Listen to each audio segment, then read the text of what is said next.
ഞാനുണ്ടല്ലോ ഈ കുക്കിങ്ങിലൊന്നും അത്ര വലിയ എക്സ്പേർട്ടൊന്നും അല്ല കേട്ടോ. ഇതിപ്പോൾ ഞാനുണ്ടല്ലോ കക്ക ഇറച്ചി ഉച്ചയ്ക്ക് ഉണ്ടാക്കിയതാണ്. പക്ഷേ അത് പക്ക ഫ്ലോപ്പായിരുന്നു. അപ്പോൾ അതേ വൈകുന്നേരം റീകണ്ടീഷൻ ചെയ്യുന്ന കേട്ടോ കാണുന്നത്. പിന്നെ ചക്കക്കുരുവും ഒലത്തി വെച്ചിട്ടുണ്ട് കേട്ടോ. അപ്പോൾ അച്ഛനിതേ കഞ്ഞി കൊടുക്കുകയാണ്. നമ്മളുണ്ടല്ലോ ഈ കുക്കിങ്ങിൽ എക്സ്പേർട്ട് ആകണം എന്ന് നിർബന്ധമുണ്ടോ? ഉണ്ടോ? എനിക്ക് തോന്നിയിട്ടില്ല കേട്ടോ. കാര്യം ഞാൻ അത്യാവശ്യം എല്ലാം ഞാൻ ചെയ്യുമെങ്കിലും ഇന്നിപ്പോൾ ഞാൻ ദേ ഉണ്ടാക്കിയ ഇപ്പോൾ ഈ കക്കിറച്ചി എൻ്റെ ഒരു എക്സാമ്പിൾ എടുക്കുകയാണെങ്കിൽ ഇന്നിപ്പോൾ ഞാൻ ഉണ്ടാക്കുന്ന കക്കിറച്ചി നാളെ ഒന്നും കൂടെ ഉണ്ടാക്കുകയാണെങ്കിൽ ചിലപ്പോൾ സക്സസ് ആവും, ചിലപ്പോൾ പക്ക ഇന്നത്തെ പോലെ തന്നെ ഫ്ലോപ്പായെന്നും വരും.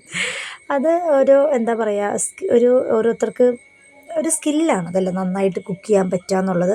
പക്ഷെ അത് നിർബന്ധമായി അറിഞ്ഞിരിക്കേണ്ട ഒരു സ്കില്ലാണ്.